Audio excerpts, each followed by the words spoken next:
Let's turn a little to the left there. Yep. All right, so far so good. So we're going to take the gear down. 1,000. You can really feel it. You're steering something really huge, you know, it's not instantaneous.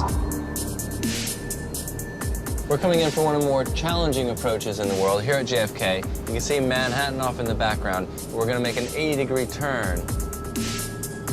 Nice and gently. And then level it out a little. And I'm also going to ask you to start going down a little bit. Whoop. Bank angle. Does not like that. Quite fast. Bank angle. I'm Josh Klein, technology specialist and innovation consultant.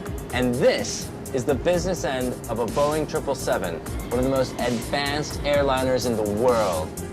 It can transport 300 passengers between practically any two cities on the planet, something no other jetliner can match.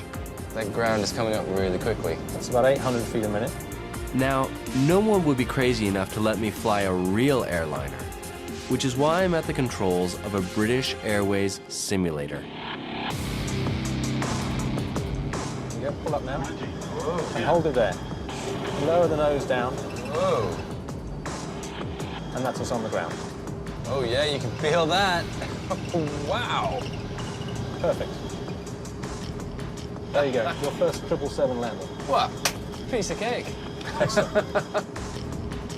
Now, as amazing as this box of tricks is, it doesn't hold a candle to the real thing. And this is the real thing. Wow. All 388 tons of it. It's built in one of the biggest factories in the world, here in Everett, Washington.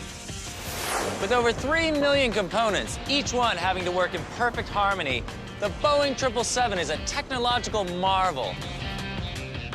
It's one of the most complex machines ever built.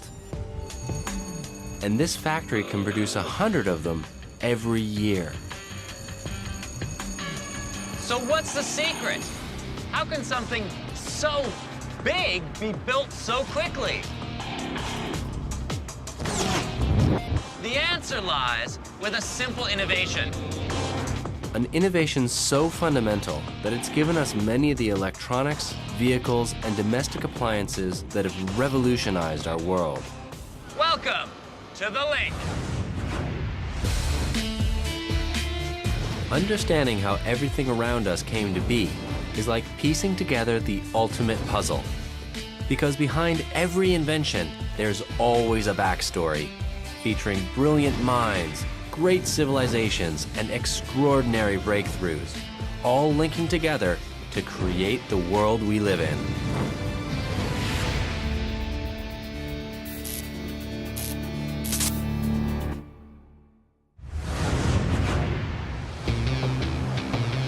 Our story of the construction of the Boeing 777 begins with water.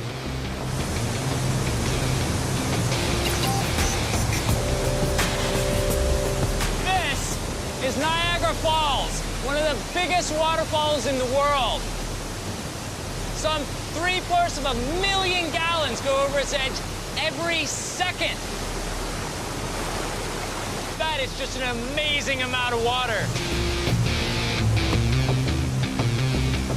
There's so much power there that it's chewing through the rock face at the rate of a foot a year. Now, it's all this energy that's so crucial to our story, because it allowed people to swap good old-fashioned muscle power for the power of nature.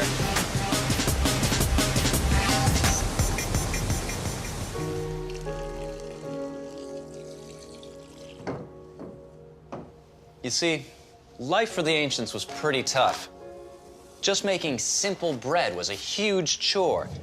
Even flour, the most fundamental ingredient, had to be completely ground by hand. But a solution to this problem would emerge from the most unexpected of places: the medieval monastery. The Cistercian monk, Bernard of Clairvaux, is a man so dedicated to the worship of God that he's prepared to go to any lengths to avoid earthly distraction. He trains his body to reject comfort, his tongue to ignore taste, but above all, he demands that his fellow monks live in total isolation. Now, if you're going to isolate yourself, the one thing you need to be is self-sufficient. And one way the monks achieved this was by borrowing a technology from the ancient Greeks.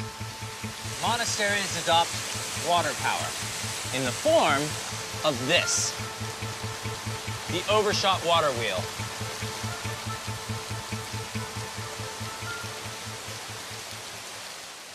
But these medieval water wheels were a vast improvement on their ancient forerunners. Now, what's so clever about the overshot water wheel and what makes it so much more efficient than its predecessors is rather than having the water go by underneath to turn it, in which case the motion of the water is all that powers the wheel, in this design, all the water is caught in those buckets, which means that gravity is also pulling the wheel around. It's a simple change, but it produces huge gains in efficiency. This old water mill drives a pair of huge grindstones through a complex gearing mechanism, effortlessly turning grain into flour. One water mill like this could do the work of 100 men, freeing monks from the burden of labor and leaving them more time to dedicate to God. God, it is amazing to see this huge amount of weight being moved seemingly by magic. And right here is a giant set of stones, which are basically a really big version of that hand crank that I did earlier.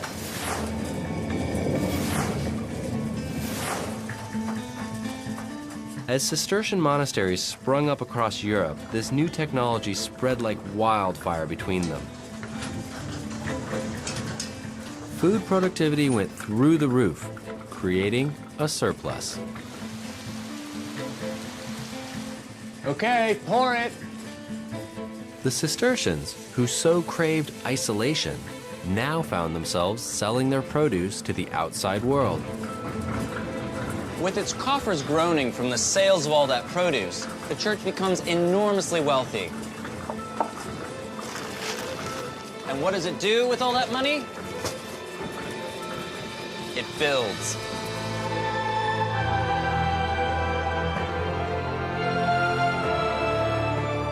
Magnificent Gothic cathedrals.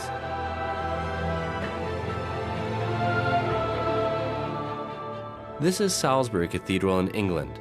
Begun in 1220 AD, it took 300 craftsmen 38 years to build. Standing at 404 feet, it boasts Britain's tallest spire, and I'm climbing to the very top. There's a lot farther to go, actually. And then once we get up there, we've got to climb up the outside.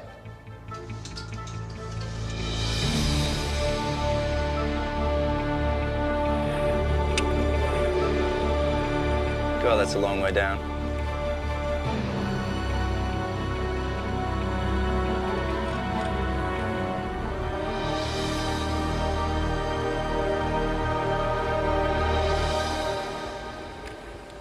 $70,000 tons of stone went into building this cathedral, and an amazing 4 acres of lead went into covering the roof. Clearly, no expense was spared. The result was one of the finest examples of Gothic architecture anywhere in the world. Between the 12th and 14th centuries, hundreds of cathedrals and churches were built across Europe in this new, grand style. All right. Here we are, 400 feet above the ground, and the view is just incredible.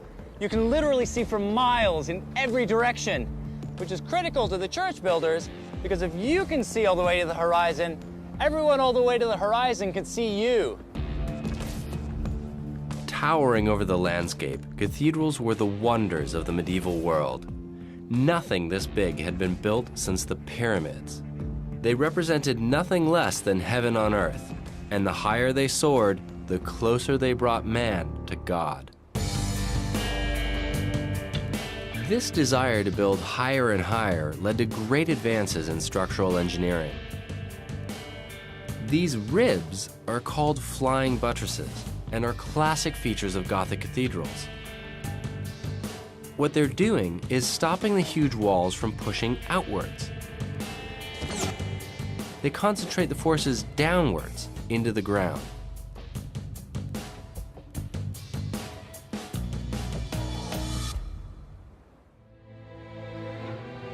One byproduct of all this height was that cathedrals and churches became filled with light.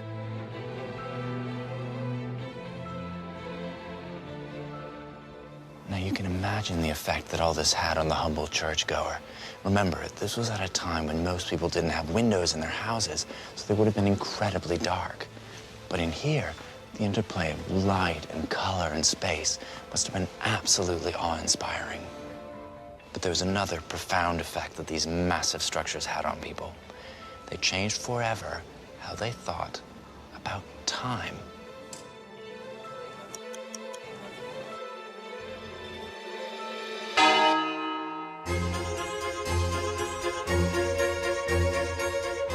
"800 years ago, prayer and worship were a fundamental part of daily Christian life. With up to 7 services a day, medieval religion's a time-consuming business. So it helps to get regular reminders of when to swap the plow for the pew.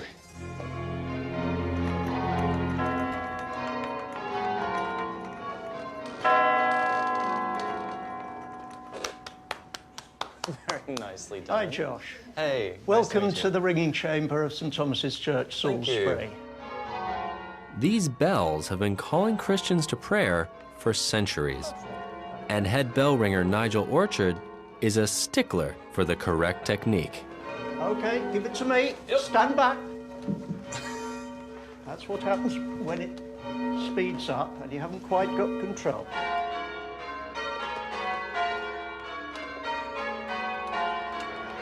You might think there's not much to being a medieval bell ringer, but think again. Not only do you have to have the right technique, but you have to know precisely what time of day it was so you knew when to ring your bells. And 800 years ago, that was easier said than done. Yeah, you guys really make this look easy. Don't look up. To remind them when to ring their bells, monks used all sorts of devices. One method is the tried and trusted sundial, which works great until it clouds over. Then there's the water timer, which also has its drawbacks, like freezing up in the winter. And finally, the candle, which of course has a nasty habit of setting things on fire.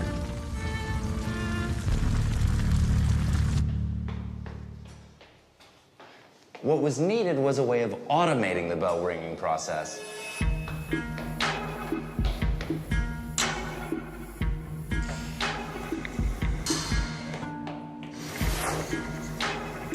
Now, this little device, called an escapement, possibly one of the greatest technological breakthroughs of all time, is at the heart of how it was done.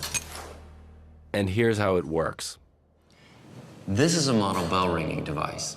It's powered by this weight, which is tied to this string, which is wrapped around this shaft.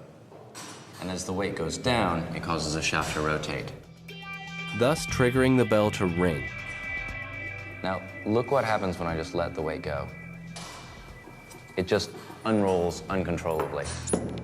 What was required was a way of regulating the weight's descent so that the bell would ring at set intervals, say once an hour. That's where the escapement comes in.